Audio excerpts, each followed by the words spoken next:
मुली जिच्या हाती दोरी तीच जगाचे उद्धारी, जिच्या हाती दोरी तीच जगाचे उद्धारी. या महाराष्ट्राच्या मातीमध्ये 3 माता जन्माला आल्या. 16व्या शतकामध्ये राष्ट्रमाता राजमाता जिजाऊ साहेब, 17व्या शतकामध्ये अहिल्याबाई होळकर, 18व्या शतकामध्ये सावित्री देवी फुले. या 3 मातांनी हा महाराष्ट्र घडवला, हा महाराष्ट्र सजवला. या महाराष्ट्राला दिशा आणि दशा देण्याचं काम या 3 मातांनी केलं. पोरं नुसती पैसा मिळण्याकरता उभी कर नका, त्यांना योग्य संस्कार द्या. पोरं भरपूर हुशार आहेत, द्या शहरातील वृद्धाश्रमांना भेट. त्या वयोवृद्ध मायबापाला विचारा तुमची मुलं काय करतात. कोणी सांगेल डॉक्टर आहे, वकील आहे, इंजिनियर आहे, क्लास 1 ऑफिसर आहे, PS आहे, परदेशामध्ये जॉब करतो. पण त्यातला एकही आईबाप तुम्हाला असं सांगणार नाही की माझा मुलगा शेतकरी आहे आणि माझा मुलगा वारकरी आहे. मग त्या देशाचा तो सुशिक्षितपणा काय कामाचा, त्या देशाचा तो सुशिक्षितपणा काय कामाचा. जो आपल्या जन्मदात्या मायबापाचा आदर करत नसेल तो सुशिक्षितपणा काय कामाचा. म्हणून पोरं नुसती शिकवू नका, त्यांना योग्य संस्कार द्या. पोरं काय कमी हुशार नाहीत, पोरं भरपूर हुशार आहेत. आभाव आहे तो संस्कारांचा अभाव आहे. पोरं काय कमी हुशार आहेत. 5 वर्षाच्या पोराच्या हातात कोणत्याही कंपनीचे अँड्रॉइड मोबाईल द्या, त्या मोबाईलमधली जेवढी पोराच्या बापाला अक्कल नाही तेवढी पोराला अक्कल आहे. पोरं काय कमी हुशार आहे. गुरुजींनी विद्यार्थ्यांना सांगितलं, पोरानो रेल्वेचं चित्र काढा. सगळ्या पोरांनी रेल्वेचं चित्र काढलं. एका पोरानं नुसताच बोगदा काढला. गुरुजी म्हणजे रेल्वे कुठं आहे ते म्हणलं बोगद्यात शिरली ना. सगळ्याला मार्क दिली, याला मार्कच दिलं ना. ते म्हणलं गुरुजी मला मार्क. गुरुजी म्हणले रेल्वे बोगद्यातनं बाहेर पडले होते. पोरं काय कमी हुशार नाहीत, पोरं भरपूर हुशार आहेत. अभाव आहे तो संस्कारांचा अभाव आहे. हो, देव देश धर्म करता आपली पोरं उभी राहिली पाहिजेत. सध्या धर्महीन विचारहीन संस्कृतीहीन पिढी या महाराष्ट्राच्या मातीमध्ये जन्माला आली. वाराणसीतली कथा आहे.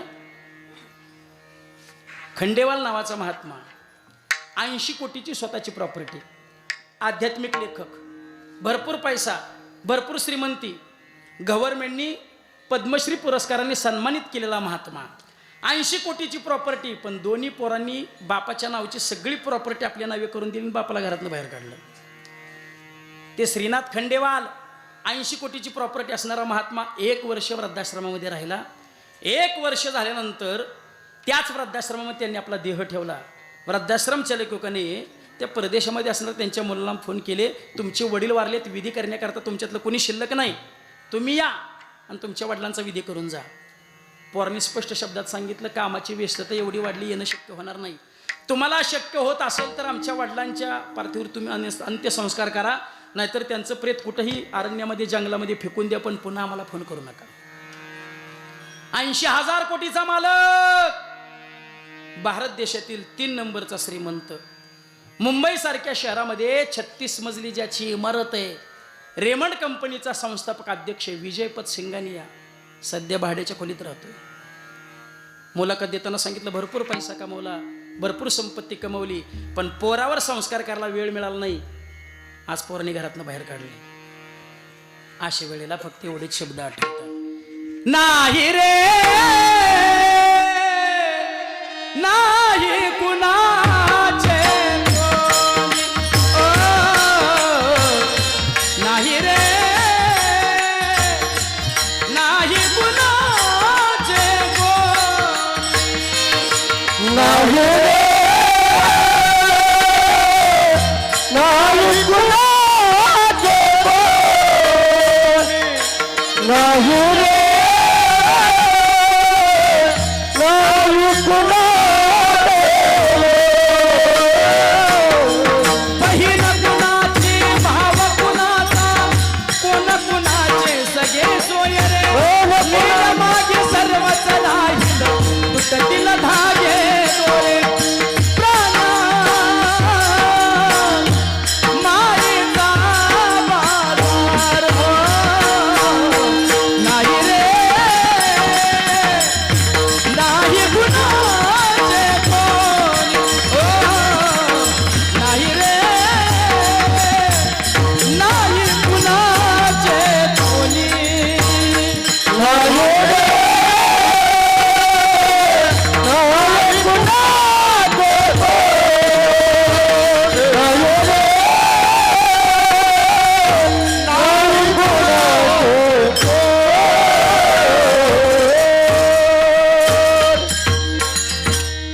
तुमच्यावर सुद्धा असं म्हणायची वेळ येईल, मी तू तुझ्यासाठी जीवन जाळले रे बाळा, तुने नाही पाणी पाजले.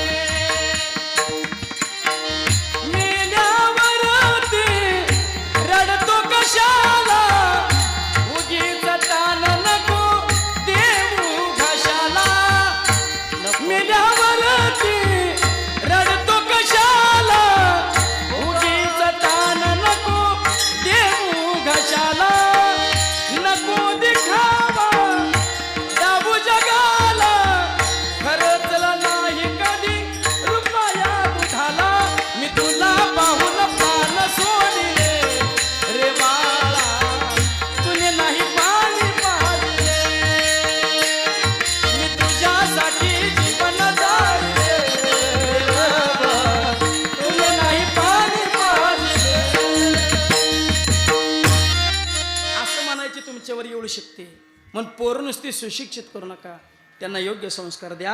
आणि मुलांवर योग्य संस्कार व्हावे असं वाटत असेल ना, तर आई वडिलांनी मुलांच्या समोर स्वच्छ जीवन जगलं पाहिजे. स्वच्छ जीवन जगलं पाहिजे. बापच दारू पित असेल तर पोरगं का गुटखा खाणार नाही. बापच वरातीत नातच असेल तर पोरगं का ऑर्केस्ट्रामोर नाचणार. आई वडिलांनी मुलांच्या समोर स्वच्छ जीवन जगलं पाहिजे. आणि सर्वात संस्कार देण्याची जास्त जबाबदारी कोणाची असेल तर ती महिला वर्गाची जबाबदारी आहे. का तर नारी नारी मत कर यारो, नारी रत्न की खान, नारी से ही पैदा हुए प्रल्हाद भीष्म हनुमान.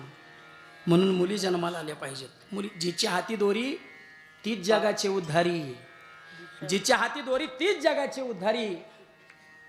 या महाराष्ट्राच्या मातीमध्ये 3 माता जन्माला आल्या. 16व्या शतकामध्ये राष्ट्रमाता राजमाता जिजाऊ साहेब, 17व्या शतकामध्ये अहिल्याबाई होळकर, 18व्या शतकामध्ये सावित्री देवी फुले. या 3 मातांनी हा महाराष्ट्र घडवला, हा महाराष्ट्र सजवला. या महाराष्ट्राला दिशा आणि दशा देण्याचं काम या 3 मातांनी केलं. म्हणून मुलांवर योग्य संस्कार देण्याची खरी जबाबदारी. माणसं म्हणतात राजे पुन्हा जन्माला या. राजा पुन्हा जन्माला येण्याकरता पहिल्या राजमाता जिजाऊ साहेब जन्माला आले पाहिजेत ना. 16व्या शतकामध्ये छत्रपती शिवाजी महाराज जन्माला आले. त्या छत्रपती शिवाजी महाराजांना पदराच्या आड दूध पाजणारी राजमाता जिजाऊ साहेब होते. आता पदरच राहिला नाही, कसे शिवाजी महाराज जन्माला येतील. विढाल विढाल